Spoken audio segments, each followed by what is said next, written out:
Hello, everyone, and thank you. I'm sorry for all of the technical difficulties, but we're back and we're live, and hope you can get back over here to us. My name is Kintu, and this is my son Mubaraka, and we're really excited to be able to share his story with you today.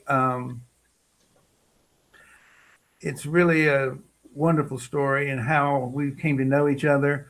And you know, before we start talking about the refugee camps and the immigration to Canada and all those kind of things, son, what I'd love to hear is just tell me what it was like for you what it was like for you. I want people to get to know you as a human being. What was it like for you growing up? Where were you? Where did you grow up?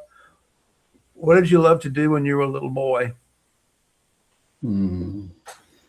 Hello, everyone. My name is Mubarak Kambogu, Deris Naz, Grandpa Bin Cowart. All those are my names. I've been lucky in life.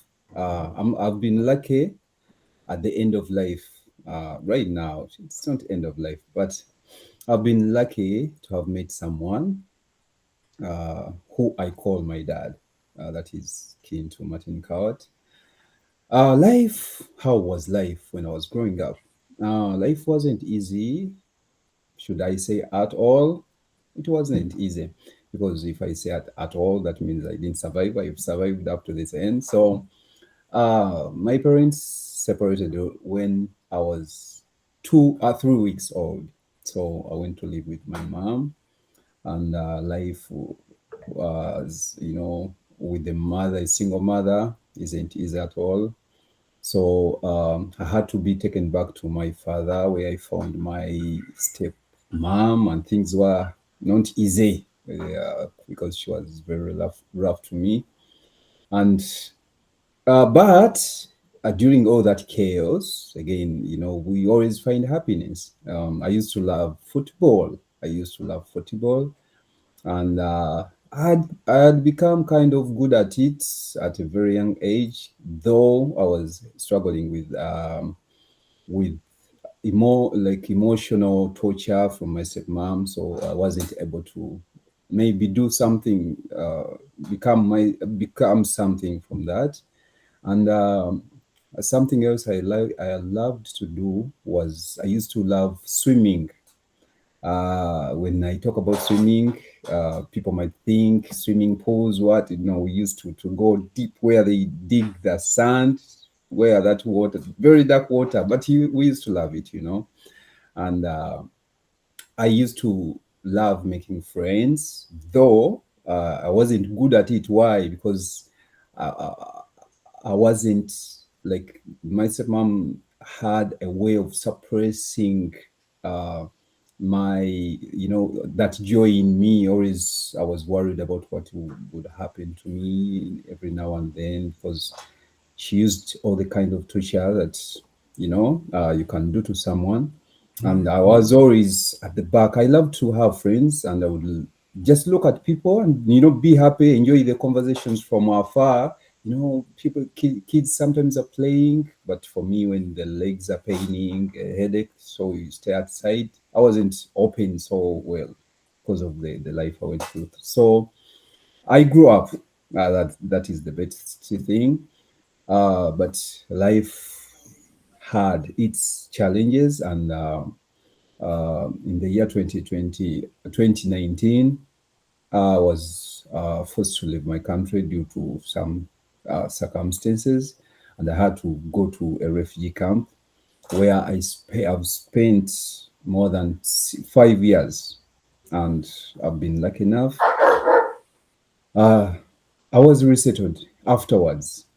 Life was very hard. Let's go I back. could have Let's go put it back a down. second, son. Let's go back to that's. I loved your childhood. Let me see how. Let me connect how we got how. Let me add something here about how we got connected, and Yes. that was about 5 years ago. I went to Nairobi, Kenya, to deliver a cell phone to a client. Um, and when I got there, I realized this was more than this was a calling. And when I met this client of mine and realized what he needed some help with, and that was to help with a lot of marginalized and vulnerable members of the Kankama refugee camp. And so I decided to commit my life to helping these people. And I'm so glad I did, because in the process of that, we had a safe house in outside of, not in the camp. We created a safe house in the town so that they could be safe.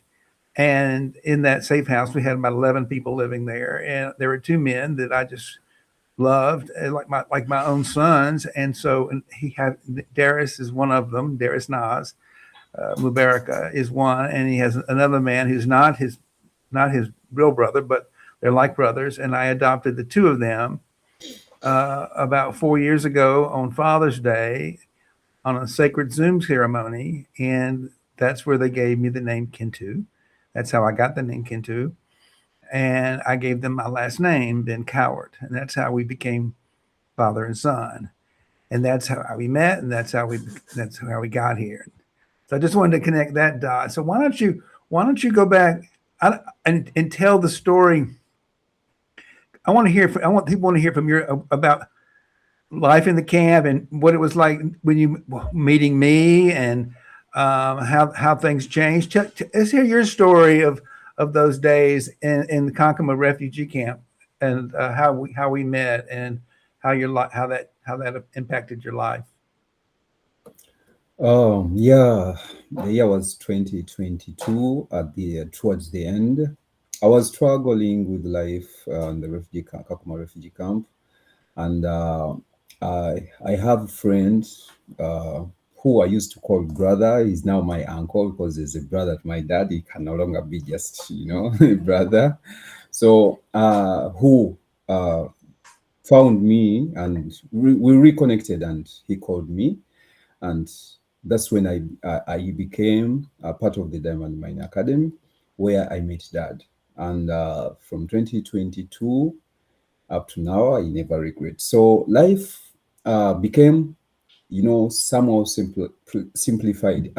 What I know and what I'm sure of, I manifested this before it even occurred, because I was seated in my small house, small hut, in the refugee camp, and I sat and I talked to Allah. I said, I'm powerless. I don't have anything I can, do by myself.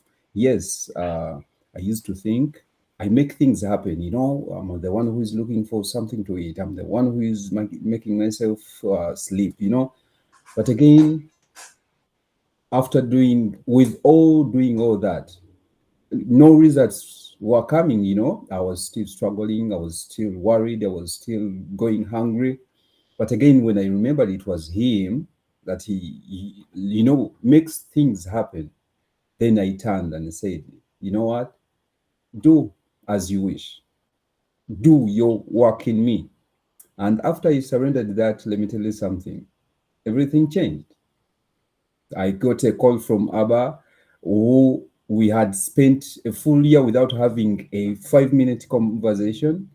Yet we were close before, and surprisingly came back, and he talks to me, said, are you willing? I said, what are you talking about? Do you know what I'm going through here? Yes, please, I'm available.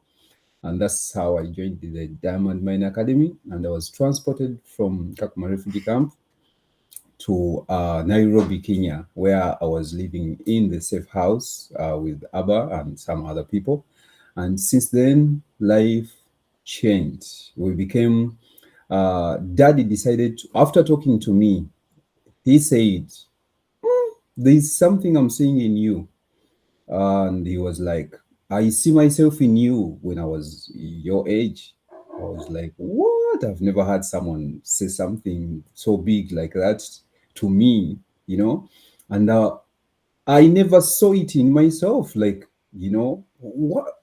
This is a brilliant man. This is a very clever man. This is, everything good can be said about that. And he says to me that after talking to me, he says, you remind me of myself during your age. Like, when I was your age, I was like, what? That is so big. So he said, why not become father and son? I know, right? It was like a dream. I was like dreaming, and I was so happy. I couldn't believe it. By the way, it took me months without accepting that, accepting that it happened. Yet it Yeah. had happened. We had Well, become that. it was meant to happen. And one thing I want to touch on, and that is, you just said something about you surrendered the situation to Allah. You said this is bigger than me, and and that's something we practice in the Diamond Mine Academy is surrendering, not to another human being, of course, but we surrender to that divine part of ourselves that some people call Allah, some people call God, some people call I call it prime source creator. But your spiritual practice, we talked about this before. I know this because you're my son. But your spiritual practice is something that I would say definitely helped you survive. Could you talk a little bit more about how your praying and your services and your uh, relationship with Allah, I should say, is how you survived? Uh, my relationship with Allah, before like I was praying, but not so regularly, not putting my heart to it so much. But after going through a lot, after going through whatever I was going through, because life wasn't easy, then it came to back to me saying, "Yeah, I'm struggling both physically and emotionally, and I was feeling like I was the one in control, of everything, as I said before, that I thought I was the one looking for something to eat. I'm the one that, make things move the way I wanted them to be. But again, they were not, because I'm not in control. I wasn't in control, and I'm never in control. So he is. So what came to mind said I had to give in to the being I believe that makes things go around. And after he surrendered, I never, if when I get lunch, I don't worry about supper, even if I'm not sure where it will come from. So it happened that after I did that, things started working out in a way I couldn't tell, you know. Things started working out. And since then, life has changed so I know. drastically and to the betterment. And thank you, Dad, for coming into my life. I You agree with made a you. Oh my difference. God, you made such a difference in my life too, because that's just, it's just, I mean, it's just the practice of surrender is really the way, because then that, if you want to quit suffering, you gotta surrender and accept what is. And something I learned the other day, I realized this is a little bit of a segue, but I think it's something out in the road less traveled, and it was something that I came to realize yesterday. The work we do sometimes is hard. It's hard for me to go out into the world and work with people who are having such a hard time, to give them hope. And when I realized it the other day, I said, it is hard. When I realized that the other day, I said, this is hard. And once I realized that it was hard and accepted that it was hard, it was no longer hard. It became just the way it is. So, and that is why I think you and I are living on this road less traveled. So you were in the Kankama refugee camp. You weren't in the camp. So then you were in Nairobi. When I first met you, I think you were in you. We had set up a safe house in Nairobi. Um, let's quickly give people a little bit of understanding about the process of how you have to resettle in another country. You've got to leave your home country, go to a neighboring country, and then you apply for resettlement in another country to the UNHRC. For tell our viewers who are not familiar with the resettlement process of what's required, so they can understand why you left Uganda, why you went to Kenya, why you went other places. Why is there a need to leave your home country? Um, why was there I need to leave my home country? Uh, my life wasn't safe, and I had to leave the country Uh huh. and go to a neighboring country, which was Kenya, and I had to seek asylum in that country. And after not getting help for a long time in Kakuma, and life was still going, still becoming hard, like vulnerable. Wasn't safe at all. So I had to seek asylum in another country, that is South Sudan, with the help of Dad and the team. We relocated to South Sudan, and God has helped. And I was resettled among other people. I was resettled to Canada last year, and I'm so grateful for everything, because life has changed. Though Yeah. uh, I'm still part, I'm part here. I want the other part to join me, and I know it's been a long journey, and it's let's see. Y'all went from Kenya to South Sudan, and that's where you were when you got resettled in Canada. yes, But what we also should tell people is that a lot of you who already had been invited to come to the United States and should have come to the United States in December of 2024. yeah, But when President Donald Trump became the president, he canceled your contracts, and so therefore everybody got stuck in the South Sudan. And you and two of the women and their two boys from our group have been lucky enough to be resettled in Canada. Is that what happened? yes, Kayla and Jackie. Kayla with Raven, Prince Raven Cowart, and Jackie with Jojo. Were both resettled here in Canada. We don't live in the same provinces, but they are here and happy. But we still have our brothers that are still in the Gorom refugee camp in South Sudan. And let me tell you something, it isn't easy. It is not easy where they are. So it is not, and we're praying and trying to do whatever we can in our capabilities to see that those people come out of that place, because it isn't good. Yeah, It and isn't. that is a lot of what we're talking about. Really, is the heart of the work of Diamond Mind Academy, because that's what we do as a nonprofit. Is it There's not much money available, so we raise money to support this journey and through our nonprofit. And you're certainly welcome to go to our website and take a look at www.diamondmineacademy.org. Um, that's our website. You can see all the work that we're doing there. But this is what the story is an example of what the money we raise goes for. It goes for helping people live in dignity and have self-directed lives, and we give them back, empower them to to, to manifest themselves to Canada, really. So this is a real Nas is one of our really good success stories. We can, because he's proof, he's there now. And tell us a little bit about you.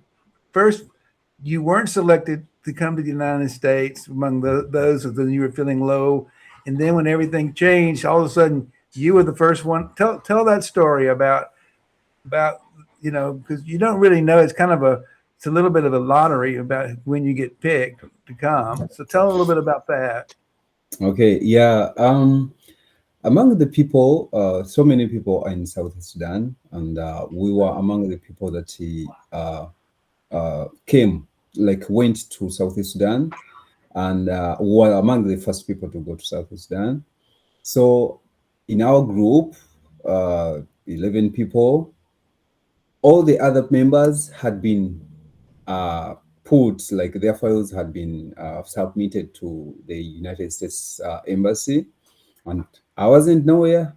My file hadn't been put to any embassy, so I was waiting. And because I've learned a lot in uh, during my time with Daddy, since I met Daddy, and even before unknowingly, because before I even got to know the word manifestation and surrendering, I used to do that. So whenever something is gonna happen, and I feel and I know I don't have control over it, I always let it be the way it is supposed or it wants to be.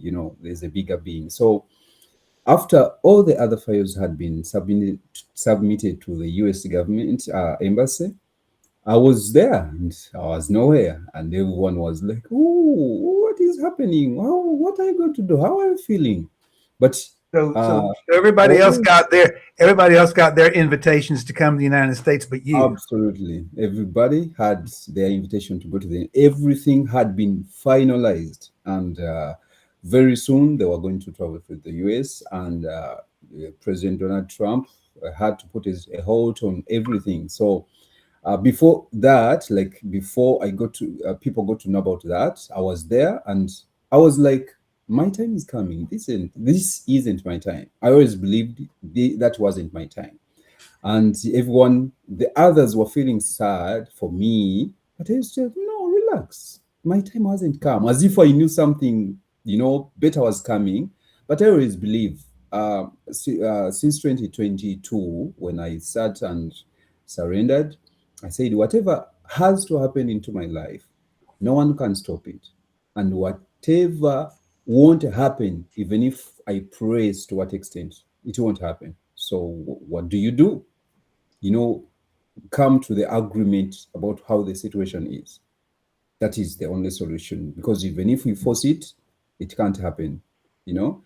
So afterwards, my file was afterwards picked and taken to the Canadian embassy, and here I am. And other two members that had been submitted to the US embassy were also brought back to Canada embassy, and then they were resettled also. So, but I was the first one to be resettled here. Imagine. So, what does that teach us? Accept the way the situation is. Be patient. Believe whatever will happen when it will happen. So don't force. Don't cry. You might cry because you might feel sad, but again, cry and get over it. Relax. Wait for your time.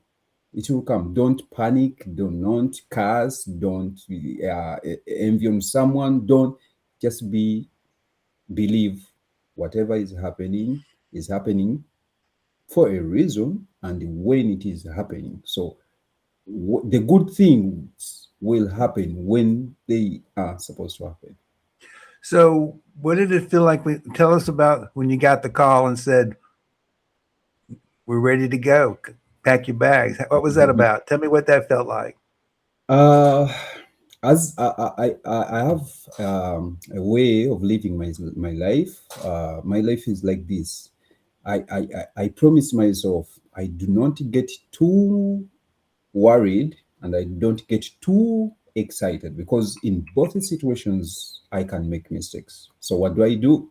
I accept what is there. I feel happy. I'm happy. I'm very happy. Very happy. If you open my heart and look into my heart, you might see the fireworks of happiness. But I keep calm. I always keep calm. And when I had the call, around in places where we always stay, you do not know what people feel about, what the good things that are happening in your life. So first of all, I'm here, like I was in the camp. I was again happy that something good is happening, but again worried about my life. You never know what can happen anytime. So I was very happy and anxious at the same time. So I promised myself, keep calm. Yes, it is good, it is happening, but keep calm. So I was calm to the very day that I was supposed to be taken to the hotel. the next day to board the plane to come to Canada. And everyone was like, "But you're not happy. What is happening?" I said, "No, no, I'm happy. This is how I get happy." I said, "No, maybe you should stay." So some people were joking. Maybe you should stay, but I always keep calm in all the situations I was. But just no, I was very grateful, very happy, and thanking Allah that what like something best is happening in my life. Yeah, you sent me a picture of yourself on the plane, and you look pretty happy to me. Yeah. I've never Yeah, seen you look so happy I in had all my I life. had I sure was happy to see you sitting on that plane. yes, I was Listen, let's and then you flew to Vancouver, and where I flew out and met you, and then we got you moved to Ottawa, so it could be yeah, closer to me. I live in Greenwich, New York, so we got we got them to reassign him to from Vancouver, British Columbia um, to Ottawa, which is not far from my house, about 5 hour drive from me. And that's where you are today. Now you're in Ottawa and you are going to school. Tell us a little bit about before we get into your kids, because that's important. That's what we want. That's what we're here to talk about. Is what you're currently what we're where we are right now in this journey is we're to get him reunited with his 4 children. So we'll get to that in just a second because he's got 4. I not only not did I get a son when I was 69 years old, but I also got 4 grandchildren. And we're going to talk about that and where we're trying to go with it. That's what we're here to talk about today is how do we get those 4 grandchildren here? But is there something else you want to talk about? What are you doing? Are you going to school? What's been resettlement like in Ottawa? And um yeah, that nice sigh of relief. It's like relief, isn't it? yes, I was resettled to Canada on the 21st of November, and I was taken to Vancouver, where after some few days Daddy joined me, and it was a happy moment. The video I posted on TikTok got 10,000 views, and so people liked it so much. It was my first viral video. So, and I was happy. It was a very beautiful moment, and in that situation, yes, living here is it is a roller coaster because it is mixed with both wild, it's a roller coaster because you have to be. We were sleeping in the camps. We were worried about small things, and here you got to worry about how you're going to how you're going to plan your life. This is a new stage in life, and where you're going to be. You're setting your life, you're setting your future. You have to be in the system, moving to one office to the other, very high speed. These countries, the West is running at a very high speed. So, and it has been so nice that I had someone for over 2 to 3 months that was helping me, drive me to offices. That is my dad. Talking to people somewhere, when where I'm stuck, he used to talk to people, and he was there. He's been Yeah, there since that then. was And those were such joys. Just to give you the audience a little, I flew out to Vancouver in November, and we were there for a few weeks, and then we flew. We got approval to relocate to Ottawa, so we flew to Ottawa. We spent Thanksgiving in Vancouver, and we spent Christmas in Ottawa, and um, and then I stayed there through. We got found an apartment, and I stayed there through February, and those were the most fun. I mean, I just had so much fun with you, son, helping you get that apartment set up and helping you uh, move away, find all. I don't know how people do without somebody to drive them around. We must have gone to a different place every day to help you in that process. And the last time I was up there for a short visit, which was in July, we went and got your learner's permit and got to drive a car. So it's really been a fun time for me to be uh, spending time with my son and raising him as a grown man. And so, yeah, it's just been a lot of fun. So here we are today, son, and I want you to talk a little bit about talk a little bit about your children. Two of them you haven't actually ever physically met, I believe. So tell us a little bit about your children and my grandchildren. I know a lot about them because tell the other people. Yeah. I have four beautiful children. I have Ali Al Hassan. It's called Ali Hassan Semanda. The second one, who was born on the. By the way, I know I miss them. When I start talking about them, I might spend the whole day talking about them. I miss them so much. Al Hassan Semanda is 11 years old. His birthday was on the 11th of June this year. I have Muhsin, Muyanja Hussein. The names dad is familiar with is Ali, Hussein, then there's Nuruddin and Yasmin. Those are the names. The others, they will take time. And Mohsen Hussein is going to make 9 years on the 14th of December this year. Uh, Yasmin Nordin first, he was born the 10th of October 2019. I've never met him. When I talk about those Yasmin and Nordin, most of the times cry. I shouldn't say even sometimes I cry. Why? Because it is so emotional to me when just thinking about them. I'm trying to imagine, someone who you've never met. Oh, by the time I fled my country, they were not born yet. They were not born, and I've heard from them. I've seen them on video, but I've never met them. It is so hard for me, though. I always promise myself, you by the time you cry for them, you have to cry when you are giving them the first hugs. That I don't know. I don't want, when I think about them, I want to cry, but I want to cry the tears of joy when I meet them. Yes. And right now, I'm working upon bringing them. The government of Canada is helping me, will help me some one way or the other, but the things that the costs that are connected to getting the documents and everything is my part. They don't work upon that, so they are waiting for them to be ready. Talk what yeah what he's talking about. Canada has a rule. It's called the 1 year rule, 1 year agreement, that he has 1 year to go through a process to bring his kids here. The thing is that it's not free. Some of it's free, but he's got to pay. There are things like visas, and so there's some legal costs, and there's some hurdles that cost some money, and that's what we're here to talk about today.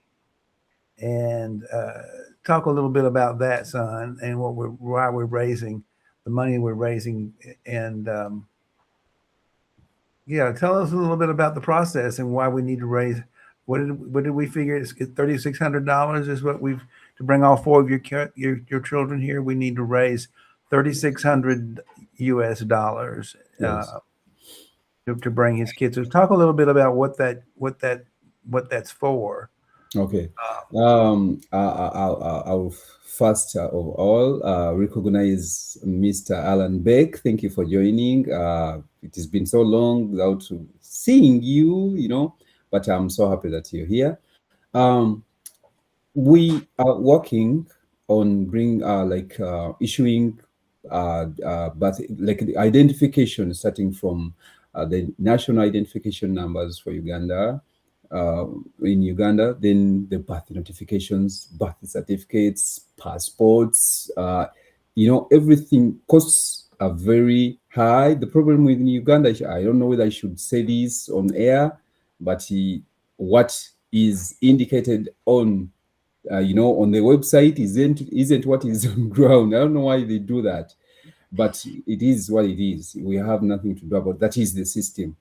But we are working, and we've been working since I came here, but uh, I haven't been successful yet because it is too costly, and I haven't started working. Life is still hard here.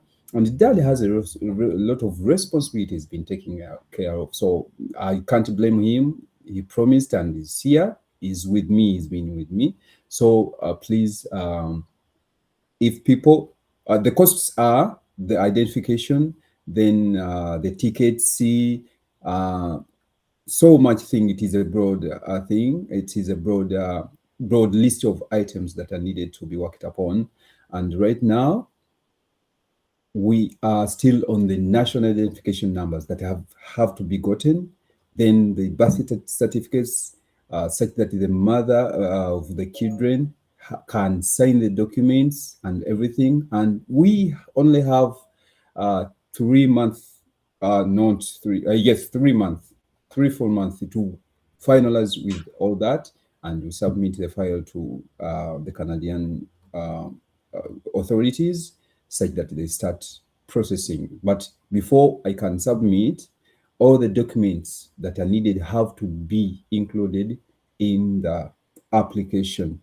So I don't know whether I should conclude and ask people that, if possible, please, whoever can donate Yeah, anything. I mean, we're here to we're asked for Yes, support to help move yes, you. That's what we're here for, to help get your kids reunited with their father. And I just yes, dropped the link in the chat, and we'll put the link in the show notes for the replay to the donation page, and you can make a donation of $25, $100, $300, whatever you feel general, whatever you feel like you can do. It would be very helpful to us. yes. Because this is a hurdle. We there's nothing we can do other than raise the money to pay the fees, and that's what we're here for. Let you know. And Uh, sure, we'll with your support. That's how we've gotten here so far. yes, definitely. That's what I was going to I mean, say. That I'm retired, and I'm a substitute school teacher, and I make a little money, but I can't personally fund all this stuff. So that's how we've gotten here. Is we've gotten through your generosity and your support over the years, and now we've got a real specific one last hurdle we've got to get over, and I won't see my grandkids. And so we got one more hurdle to get through, and that's to raise the money to get them over, get them here, and we will, and we're going to do that. So anything you can do would be, and if you don't personally have the funds, you can always. We also appreciate sharing this with somebody who might. That's sharing the word of something you believe in is very supportive. And if you can't do that, the next thing you can do is say a prayer. We appreciate, look, the power. We both believe in the power of prayer. That's how he's here. So yes, all three of those: donate, um, share the story with someone else that might be able to donate, and then three, say a prayer. All are equally valid next steps. Next steps to get this forward. yeah, So all that. So that's that. So you can all of you watching can do something. You can always pray from your heart, and you can always share it with somebody, and then you can also get out your credit card. All those things would be appreciated.